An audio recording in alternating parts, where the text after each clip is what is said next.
According to Jacinta Tobin, a Darug woman from Western Sydney, without even being aware we all speak at least a little of a traditional language.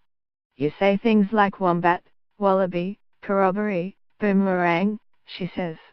Place names, like Bondi.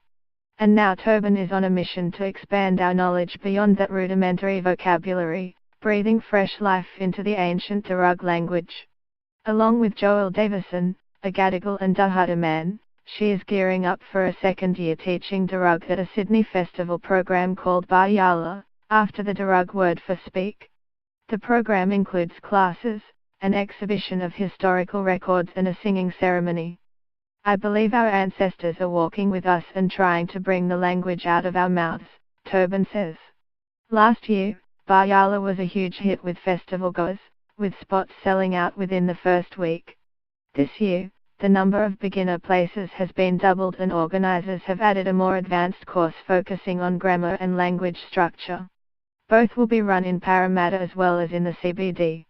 The enthusiastic students covered a broad range of ages and ethnic backgrounds and even included an Irish professor who was interested in how Australia's language revitalisation efforts compared to those of Ireland. Tobin and Davison have reconstructed the sounds of the language from written historical material. We don't have native speakers anymore who have learned it since childhood, that we can just grab and say, hey, teach these classes, Davison explains. Language revival and reclamation has generated a host of startlingly diverse benefits for Indigenous communities. There have been studies that have shown that when you give an ethnic minority that have lost their language back, it results in a lot of health improvements and resolves a lot of issues they have with cultural and personal identity, Davison says. Alma Mahboob, an associate professor of linguistics at the University of Sydney, agrees. There's a growing body of evidence that demonstrates that empowering Indigenous languages empowers Indigenous communities and reduces economic, health and legal issues. There have been similar findings from Indigenous communities around the world.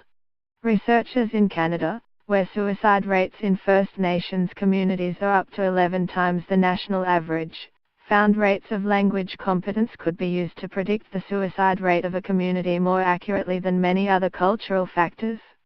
In communities where most members could speak their language at a conversational level, the suicide rate dropped almost to zero, below the national average. Closer to home, at the University of Adelaide, linguists and medical researchers are investigating how language revival in the Bargala community correlates with incarceration rates, school performance and even the prevalence of diabetes. Mahboob and Professor Jake Latroy, Director of Aboriginal and Torres Strait Islander Research at the University of Sydney, are planning ambitious research with Indigenous communities from Asia, Europe, South America and Australia to explore the relationship between health and well-being and Indigenous language use. While Mahboob calls the Bayala programs a fantastic initiative, he also stresses the need for an expanded approach to language revival that emphasizes practical, real-life applications, such as through mother tongue-based multilingual education and integrating Indigenous languages into the linguistic landscape of the communities.